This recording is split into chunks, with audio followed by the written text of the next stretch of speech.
হ্যাঁ, আমাদের পাড়ারই মেয়ে, বাচ্চা মেয়ে। কালকের বিকেল থেকে এনাকে খুঁজে পাওয়া যাচ্ছিল না। তারপরে আমাদের পাড়া পুলিশ প্রশাসনকে তো খবর দেওয়া হয়েছে, কোনো সহযোগিতা করেনি। আমাদের পুলিশ প্রশাসনকে ওর বাবা মা যখন চলে যায়, হারিয়ে যাওয়ার পরে জিটি করা রিপোর্ট আছে। আমাদের পাড়ার ছেলেরা, এই পাড়ার ছেলেরা, ওই পাড়ার ছেলেরা সারা রাত খোঁজাখুঁজি করেছে, পায়নি। রাত্রির বেলা থেকে সন্দেহ হয়েছে, সকালে গিয়েছে ভিডিও ফুটেজ দেখে, দোকানের ক্যামেরার ফুটেজ দেখে আমরা দুজন ছেলেকে সন্দেহ করেছি।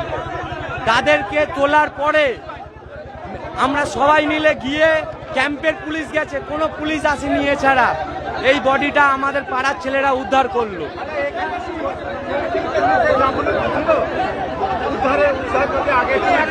না, উদ্ধারে শুধু আমাদের ছেলেরা ছিল, আর ক্যাম্পের একজন ব্যক্তি ছিল, বয়স্ক ব্যক্তি। আমার নাম অরূপ নস্কর। মেয়েটাকে যা পজিশন বোঝা যাচ্ছে, কিছু ছেলে ছিল 4 জন, যারা সবই হিন্দু ছেলে। আনন্দ নাম, গোরে নাম, আমাদের এই সামনে ব্যাংকের পিছনে বাড়ি।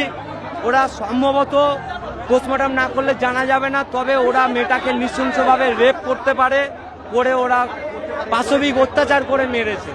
আর আসামিগুলোকে ছাড়িয়ে নিয়ে চলে গেছে শান্তনু মণ্ডল বলে আর একজন ছেলে। আর এই আছে, এই জোবানো ছিল জলে। এখনো এই এভিডেন্স এখানে পড়ে আছে।